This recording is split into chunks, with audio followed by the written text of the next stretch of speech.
창원 성산구 선거 판도가 들썩이고 있습니다. 여야의 후보 단일화 여부가 최대 변수가 될 것으로 보입니다.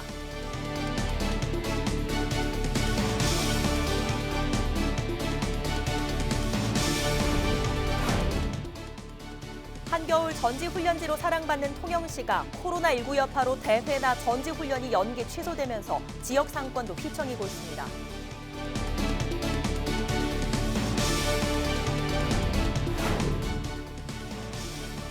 김해 대성동 고분군에서 도굴이 한 번도 안 된 금관가야 지배층 목강묘가 확인돼 학계의 주목을 받고 있습니다.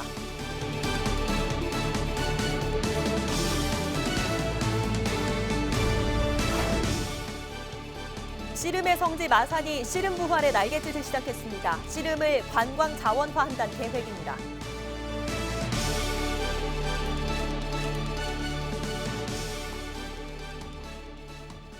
시청자 여러분 안녕하십니까? 헬로티비 뉴스 경남입니다. 전직 도지사 간 빅매치로 떠들썩한 양산 을에 이어 창원 성산구도 들썩이고 있습니다. 그동안 예비 후보가 없었던 민주당에서 노동계 출신이 출사표를 던지면서 단일화 이슈를 둘러싼 정당별 셈법이 복잡해지고 있습니다. 보도에 송국회 기자입니다. 창원 성산구는 지난해 4.3 보궐선거에서 당시 정의당 여영국 후보가 당선됐던 곳입니다. 여 후보는 민주당 등 범진보 진영과의 후보 단일화를 통해 당시 자유한국당 강기훈 후보를 가까스로 이겼습니다. 20대 총선 때도 단일화에 성공한 정의당 노회찬 후보가 금배지를 달았습니다. 결국 진보정치 1번지로 불리는 성산구는 선거 때마다 단일화가 큰 변수였습니다. 이번 4.15 총선에서도 역시 진보 진영 간 단일화 여부가 지역민의 관심사로 떠오르고 있습니다.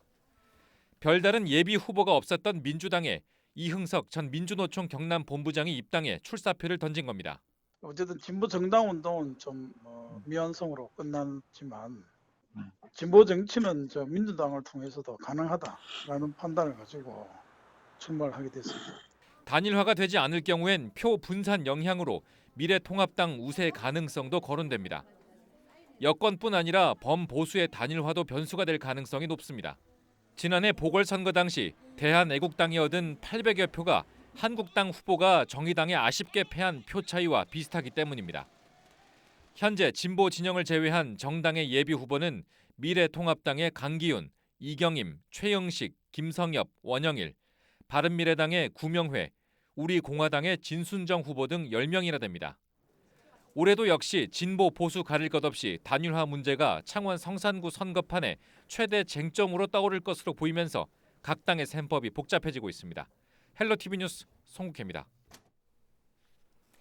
가야사 복원이 한창인 요즘 경남 곳곳에서 가야시대 고분이 발굴되고 있습니다. 하지만 대부분이 도굴을 당하거나 훼손된 상태인데요. 최근 김해 대성동 고분군에서 온전하게 보존된 가야 지배층의 목광묘, 즉 덧널 무덤이 처음 발견돼 학계의 주목을 받고 있습니다. 장보영 기자입니다. 김해 대성동의 발굴 현장입니다. 네모난 무덤의 형태가 고스란히 남아 있습니다. 금관가야 최고 지배계층 무덤이 모여있는 대성동 고분군에서 처음 발견된 온전한 모습의 목광묘입니다. 시신을 중심으로 토기와 장신구 등 유물과 칼과 창 같은 무기류를 함께 묻은 뒤 나무판을 덮어 만든 것으로 추정됩니다. 이 검게 보이는 점토의 흔적이 목광묘가 있었던 것을 그대로 보여주는 부분인데요. 주변의 무덤들은 대부분 도굴이 됐지만 이 목광묘는 온전히 보존되고 있습니다. 4세기 전반기인 약 1700년 전 목광묘의 형태와 내부 모습을 자세히 알 수 있는 유일한 자료입니다. 저희들도 섣불리 짐작을 할 수 없을 정도로, 왜냐하면 대부분 가야 무덤들이 도굴된 것들이 많은데 온전한 상태로 남아있는 건 사실상 저도 처음 보는 거라서 얼마나 많은 중요한 유물들이 나올지. 이와 함께 3세기 후반 가야시대 초에 만들어진 무덤도 확인됐습니다. 과거 대성동 고분군에서 발굴됐던 최초의 왕묘로 평가받는 무덤과 같은 시기에 조성됐습니다. 관계자들은 금관가야 형성기의 사회상을 파악하는 중요한 자료가 될 것으로 기대하고 있습니다. 지금 전체적으로는 약 한 30% 정도 발굴이 진행되고 있습니다만은 유네스코 세계유산 등재를 목전에 두고 있는 아주 굉장히 중요한 고분군입니다. 가야 시대의 방패라든지 화살통이라든지 이런 유물들, 그다음에 뭐 중국이나 일본과 결을했던 유물들 이런 것들이 뭐 나오지 않을까 이렇게 추정하고 있습니다. 김해 씨는 오는 20일 학계 전문가들을 초청하고 향후 무덤의 발굴 방식과 방향에 대해 논의할 계획입니다. 헬로티비 뉴스 장보영입니다. 1980, 90년대 명절이면 가족들끼리 모여 시청하던 스포츠가 있죠. 바로 씨름입니다. 당시 씨름의 인기는 다른 스포츠와 견주어도 뒤지지 않을 정도였는데 언제부턴가 그 인기가 점점 떨어지면서 나이 많은 계층만 보는 스포츠로 이미지가 굳어졌는데요. 하지만 최근 젊은 씨름 선수를 중심으로 기술 씨름을 선보이면서 씨름의 인기가 다시 높아지고 있습니다. 씨름의 고장 창원도 그 명성을 되살리기 위한 날갯질을 시작했습니다. 전주현 기자입니다. 삿발을 꼭 쥔 양손. 상대편이 방심한 사이 재빠르게 손으로 오금을 당기면서 뒤로 넘어뜨립니다. 이 기술은 밑씨름의 일종인 오금 당기기인데 보통 체급이 작은 선수들 사이에서 사용되는 기술입니다. 90kg 이하의 태백, 금강 등 경량급 선수들의 기술 씨름이 최근 인기를 얻으면서 전통 씨름의 관심도 높아지고 있습니다. 들어 뒤집기라든지 이런 것은 과거에 없었거든요. 그래서 이런 것이 아무래도 체격적인 조건이 좀 적은 선수들이 자기 몸을 가지고 마음대로 움직일 수 있는 테크닉을 가지고 있으니까 자연적으로 많은 기술이 양상이 되고 있고 1990년대까지만 해도 최고의 인기를 누리던 국민 스포츠 중 하나였던 씨름. 특히 마산에서는 이만기와 강호동 등의 선수들이 배출되면서 씨름의 고장, 씨름의 성지로 불렸습니다. 하지만 90년대 후반에 들어서 그 인기는 줄어들었고 일부 매니아층에서만 인기를 끄는 스포츠가 되면서 씨름의 고장 마산 역시 주춤하게 됐습니다. 그러나 최근 씨름의 인기가 다시 높아지면서 창원시는 씨름의 성지 부활에 나섰습니다. 창원시는 사업비 500억 원을 들여 씨름 전용 경기장을 비롯해 역사박물관 등을 조성해 마산 서원곡 씨름장 일대를 관광 자원화할 계획입니다. 이에 우리 창원시는 씨름을 창원의 대표 문화자산으로 육성하여 씨름의 본고장이라는 명성을 회복시키고 지역 경제 활성화의 견인체가 될 수 있도록 씨름 성지 창원을 조성하고자 합니다. 제2의 이만기와 강호동을 꿈꾸는 학생들과 감독들은 크게 환영하고 있습니다. 창원에 이런 게 씨름 전용 경기장이 생김으로 인해서 창원에서 시합을 열게 되면은 저희 또 창원 시청 선수들이 조금 더 컨디션 조절을 잘해서 좋은 성과를 낼 수 있지 않을까 싶습니다. 또 한 번 전성기를 맞고 있는 씨름. 씨름의 고장 마산이 다시 모래판을 호령하는 그날을 위한 날개짓을 시작했습니다. 헬로티비 뉴스 전주현입니다. 통영은 한겨울에도 따뜻한 날씨 덕분에 전지훈련지와 각종 대회 개최지로 각광받고 있습니다. 하지만 올해는 코로나19 여파로 대회나 전지훈련이 대부분 연기 취소되면서 지역 경제도 큰 타격을 입고 있습니다. 표영민 기자입니다. 통영체육관입니다. 매년 이맘때쯤이면 동계 전지훈련으로 구슬땀을 흘리는 선수들로 북적거렸지만 올해는 텅텅 비었습니다. 코로나19 확산 우려로 1월 이후 대부분의 일정이 취소됐기 때문입니다. 인근 통영 산양 스포츠파크의 상황도 마찬가지입니다. 리틀 야구단과 중고등학교 축구부 등이 훈련을 취소했고 이미 훈련에 나섰던 운동팀도 짐을 싸서 떠났습니다. 리틀 야구단 같은 경우도 지금 당초에 그 훈련 날짜를 잡아놓고 있다가 코로나19로 인해 가지고 훈련을 취소하는 그런 사례들이 지금 아주 많이 있습니다. 예. 전지훈련뿐만 아니라 2월 통영에서 열릴 예정이던 충계대학 축구연맹전도 잠정 연기돼 재개최 여부가 불투명한 상황입니다. 각종 대회와 전지훈련 등이 잇따라 취소되거나 연기되면서 지역 경제도 타격을 입고 있습니다. 스포츠 대회와 전지훈련팀 방문으로 겨울철 특수를 누렸던 식당들은 직격탄을 맞았습니다. 예약 취소로 인해 미리 준비했던 식자재 비용은 물론 30% 이상 매출 손실도 감수해야 합니다. 두 대학이 예약을 했는데 그 두 대학의 매출은 연 우리 가게를 보면 한 30% 정도 되는 것 같습니다. 30% 정도 매출은 연 매출로 보면은 통영시가 지금 바닥을 치고 있는 경기를 보면은 너무 크다고 생각이 듭니다. 코로나19 여파로 지역 경제를 이끄는 관광업이 침체되면서 어려움을 겪고 있는 통영시. 겨울철 스포츠 특수까지 사라지면서 이중고를 겪고 있습니다. 헬로티비 뉴스 표영민입니다. 18일 영남권에서 코로나19 첫 확진자가 발생했습니다. 지난 16일에 이어 또다시 확진자가 발생했고 감염 경로도 불확실한 상황입니다. 현재 코로나19 국내외 발생 현황 차선영 기자가 짚어봤습니다. 국내 코로나19 확진자 현황부터 먼저 보시죠. 감염자 수는 현재 31명입니다.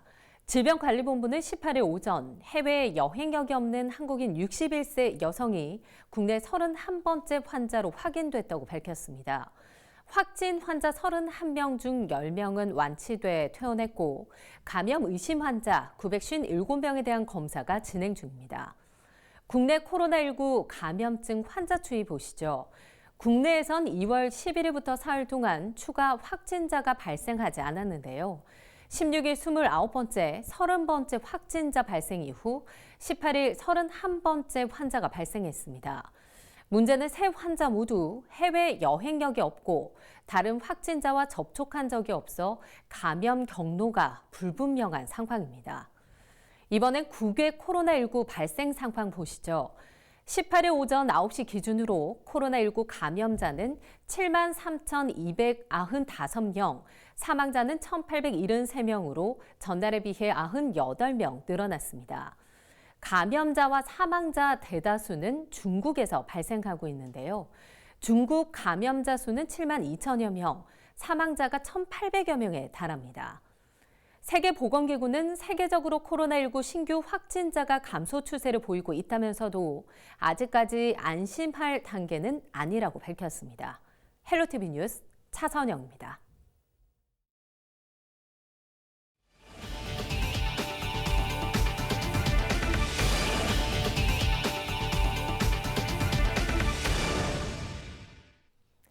김해시에서 코로나19 감염을 막기 위해 외국인 대상 예방 교육을 실시했습니다.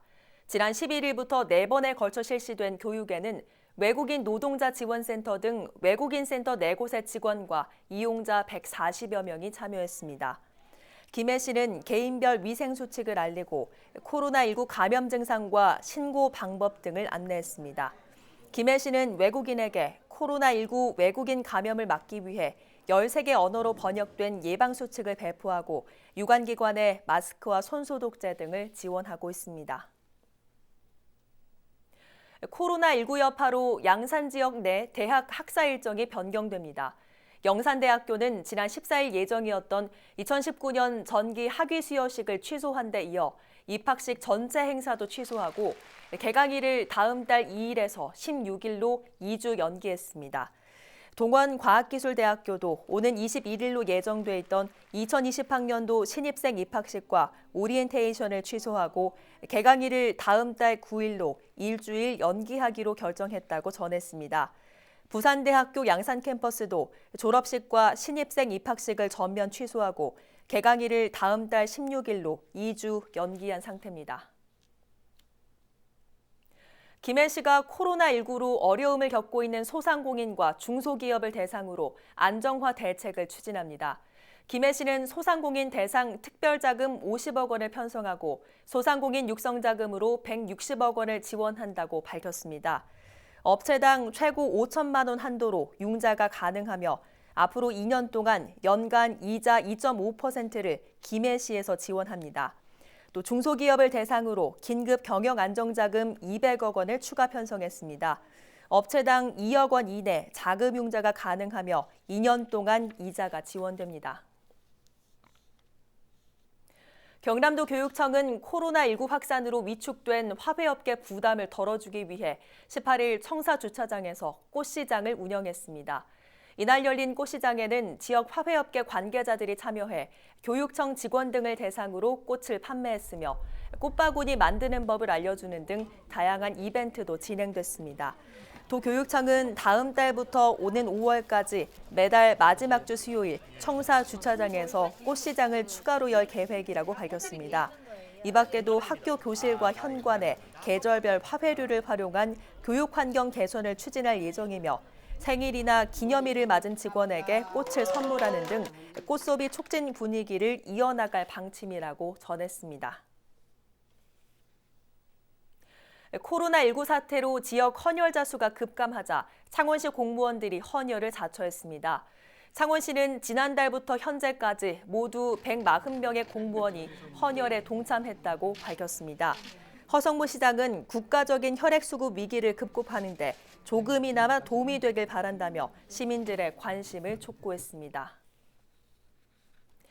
정부가 최근 코로나19 확산 방지를 위해 특집 방송을 이어가고 있는 케이블 TV 지역 채널에 감사의 뜻을 전했습니다. 장석영 과학기술정보통신부 제2차관은 18일 서울 마포구 상암동 LG 헬로비전 본사를 방문해 코로나19 관련 지역 채널 뉴스 제작 현장을 둘러보고 케이블 TV 업계의 대응 현황과 애로사항을 살폈습니다. 장석영 차관은 주요 재난 상황 발생 시 지역사회에 기반한 케이블 TV 지역 채널 역할이 더 중요해지고 있다며 앞으로도 지역사회와 긴밀한 협력을 통해 지역 주민의 안전을 챙겨달라고 당부했습니다. LG 헬로비전은 지난달 국내 첫 코로나19 확진자 발생 후 비상재난 방송체제에 돌입해 지역 밀착형 특집 뉴스와 관련 대담 프로그램 제작을 이어오고 있습니다. 김해 화포천의 야생조류 분변에서 H5형 조류 인플루엔자 항원이 검출되면서 인근 지역의 방역이 강화되고 있습니다. 지난 13일 국립환경과학원이 최근 화포천에서 야생조류 분변 시료를 분석한 결과 H5형 바이러스가 검출돼 고병원성 여부를 확인하고 있습니다. 김해시는 검출 지역을 중심으로 차량 출입을 통제하고 반경 10km 이내 가금 농장 120곳에 이동 중지를 명령했습니다. 구인모 거창 군수는 지난 17일 법무부를 방문해 거창 법조타운 조성에 따른 인센티브 지원 사업 5건을 건의했습니다. 이번 방문을 통해 건의한 사업은 거열산성 진입도로 4차선 확정과 거창지청 인근 주민 편의시설 조성, 거창지원지청 진입도로 개설 등입니다. 거창구는 군민과 인근 주민들의 법조타운 접근성 향상과 교통난 해소의 필요성을 설명하며 모두 526억 원의 국비가 확보될 수 있도록 협조해 줄 것을 건의했습니다.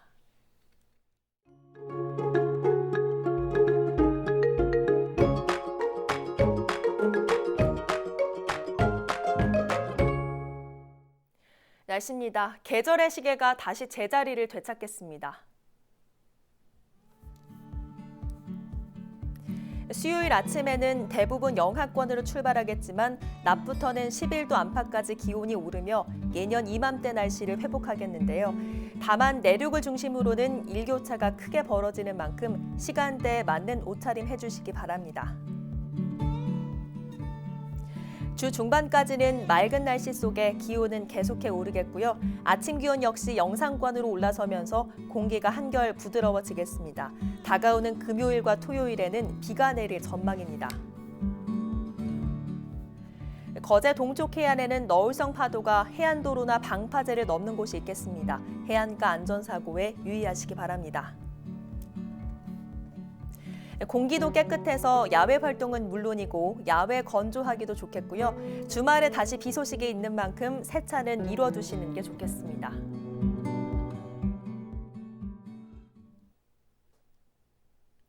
오늘 뉴스는 유튜브 채널 경남방송에서 다시 보실 수 있습니다. 이상으로 뉴스를 마칩니다. 저희는 늘 지영민 곁에 있겠습니다. 고맙습니다.